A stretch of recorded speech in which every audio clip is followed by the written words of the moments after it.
Satu, dua, tiga.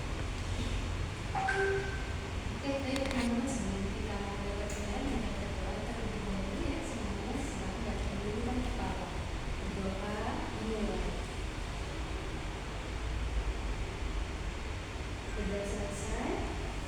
Bismillahirrahmanirrahim. Assalamualaikum warahmatullahi wabarakatuh.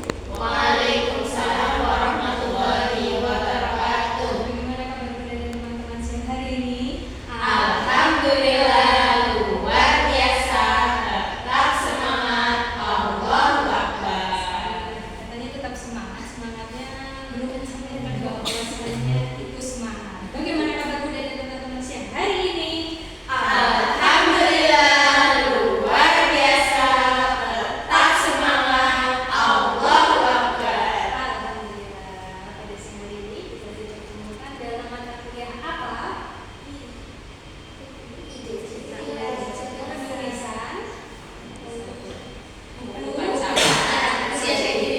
Iya, betul sekali. Penulisan buku bacaan anak usia dini. Sebelumnya, hari ini siapa yang tidak berangkat? Ada Marsila, India, Bu Epi, Bu Rohyapi, Berdisi. Oke, kita doakan semoga kita berangkat dengan urusannya yang sangat diberi kesembuhan. Amin. Bertemu lagi pada mata kuliah penulisan buku bacaan anak usia dini. Kali ini kita masuki pertemuan keempat. Setelah minggu lalu kita bersama-sama mengulas terkait dengan perjenjangan buku untuk anak usia dini. Kali ini kita masuk kepada topik tema dan ide cerita untuk anak usia dini. Ya. Adapun subjek atau pencapaian pembelajaran perkuliahan pada siang hari ini adalah nantinya teman-teman mahasiswa dapat merancang bagaimana tema dan ide cerita. Selain merancang juga menetapkan sebagai dulu. Kali ini kita sudah langsung membuat praktek. Sebelumnya hari ini teman-teman sudah membawa buku yang kemarin saya minta berjenjang B1 sudah semuanya? Sudah dibaca? Alhamdulillah sudah dibaca semuanya ya. Oh, berarti sudah membaca. Oke. Sebelumnya pada perancangan kali ini teman-teman sudah pernah menjadi anak-anak? Iya betul, sudah pernah membaca buku untuk anak?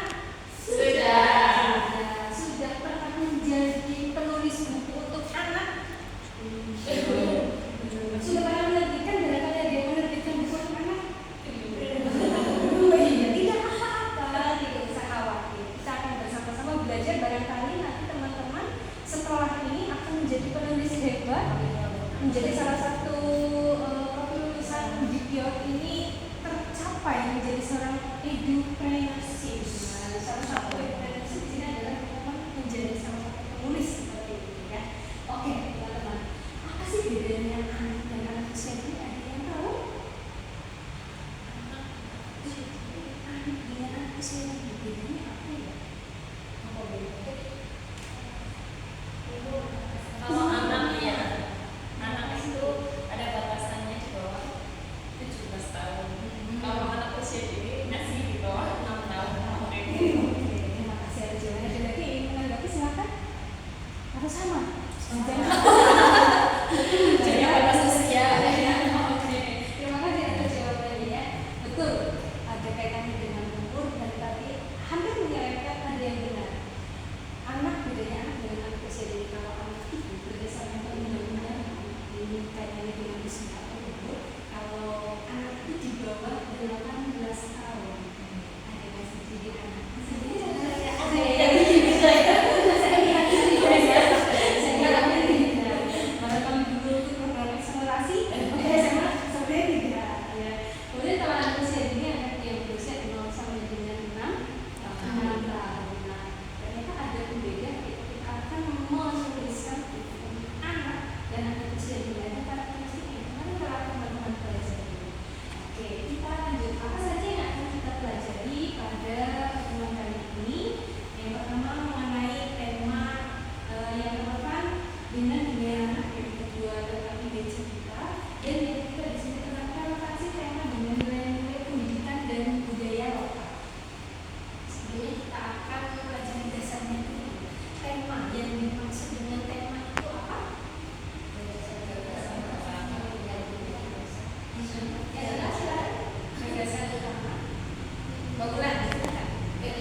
Nah, dari tema di sini, apa sih fungsi ketika kita menempatkan diri kita sebagai calon penulis ya? Teman-teman di sini semuanya adalah sebagai penulis. Saya sebagai penulis dan saya paksa untuk menjadi penulis pada mata kuliah ini. Fungsi dari kita mengusung tema apa yang akan kita gunakan dalam penulisan buku ini adalah yang pertama sebagai kompas. Fungsi kompas apa? Penunjuk arah, betul sekali, penunjuk arah. Kira-kira penunjuk arah untuk kita bisa mencapai tujuan, betul sekali. Nah, si tema ini sebagai penentu arah atau penunjuk arah ketika kita akan mencapai tujuan. Tujuannya apa? Kita akan menuliskan buku cerita yang ramah cerna untuk anak, ramah cerna untuk anak, bukan buku cerita untuk apa yang ramah cerna untuk anak ya.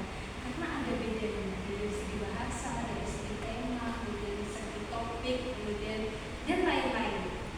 Nah, di tema ini kita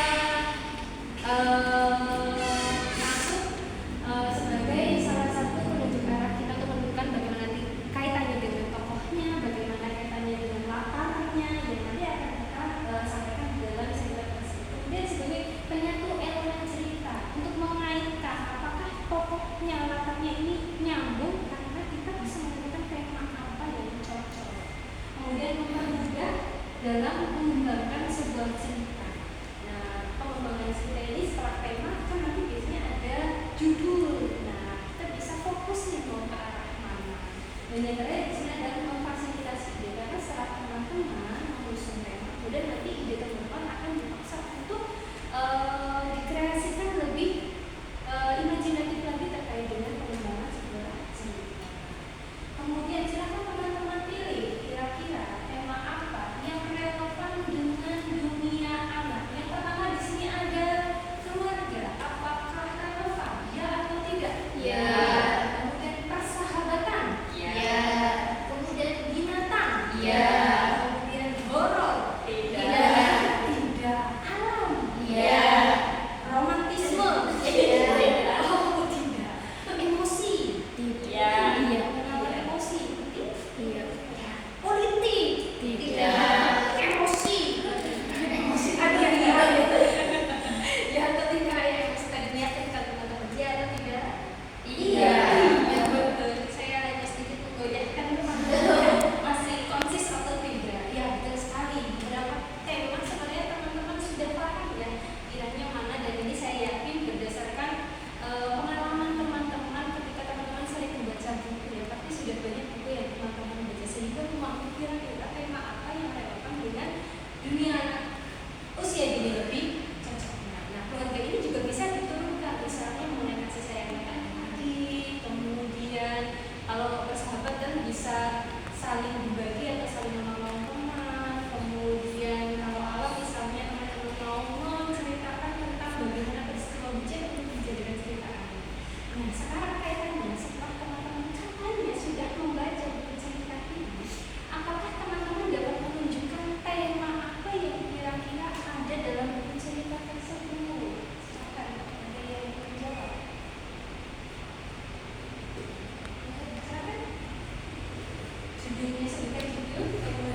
durasinya ini banyak dan penuh ya, sehingga dari sini ide dapat dimunculkan dan ini bisa mendukung kreativitas teman-teman dalam menuangkan atau mengembangkan sebuah skrip. Yang ketiga adalah lingkungan. Ya, lingkungan ini ternyata dapat menunjang bagaimana mood teman-teman untuk dapat mengembangkan sebuah direksi gambaran oleh teman-teman. Ada teman-teman wah, seperti ting, muncul ya. Jadi seperti itu sering ketika mau tidur tiba-tiba ting. Oh iya, saya punya ide tulisan. Dan yang terakhir adalah pengamatan melalui apa yang teman-teman saksikan di lingkungan sekitar. Bisa menjadi inspirasi seperti itu ya dalam mengerjakan ide. Oke. Next, di sini ide dalam cerita anak itu yang seperti apa? Terdiri dari 3 poin. Yang pertama, alurnya itu sederhana, bagaimana awal berupa pengenalan dari tokohnya, kemudian tengah berupa permasalahan yang memang dihadirkan tidak rumit, dan yang terakhir di sini mengenai konklusi atau penyelesaiannya. Dan yang kedua di sini bahasanya konkret dan dekat dengan dunia anak, mudah dijumpai oleh anak-anak, paham dengan bahasa sehari-harinya. Bahasa itu ya, seperti itu ya. Kemudian yang terakhir jadi pesannya tersurat, bukan tersurat. Kalau pesan tersurat itu lebih pada menggurui. Tersurat itu maka jadilah anak yang rajin seperti si Ani. Nah itu kan tersurat. Kalau tersurat itu tidak ada di dalam buku, tapi akan memaknai diri sendiri. Kemudian, nah di sini ada contoh tema serta bagaimana ide itu dikembangkan. Teman-teman tahu cerita paling kan ya? Silakan baca bagaimana temanya di situ. Alurnya konflik, penyelesaian dan pesan. Itu sebagai gambaran teman-teman nantinya akan merancang tema dan ide gagasan. Oke, dari sini silakan teman-teman ada yang ingin menyimpulkan apa yang kita pelajari hari ini. Silakan.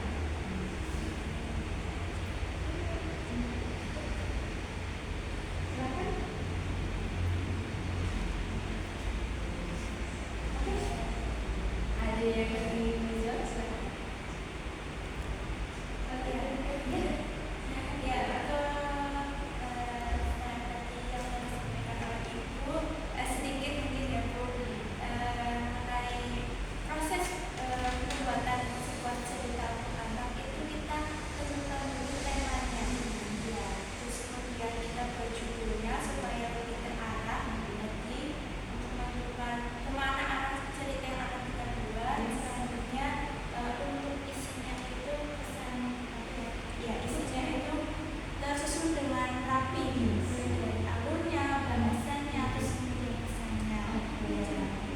Oke, terima kasih sekali Bu Ibu ya atas jawabannya, tulisannya yang disampaikan Mbak Yuma ya. Dan demikian maka kita sebagai penulis harus bisa memiliki keterampilan strategis dalam menulis dan merancang serta merumuskan mulai dari tema dan ide. Nah, selanjutnya sebagai tugas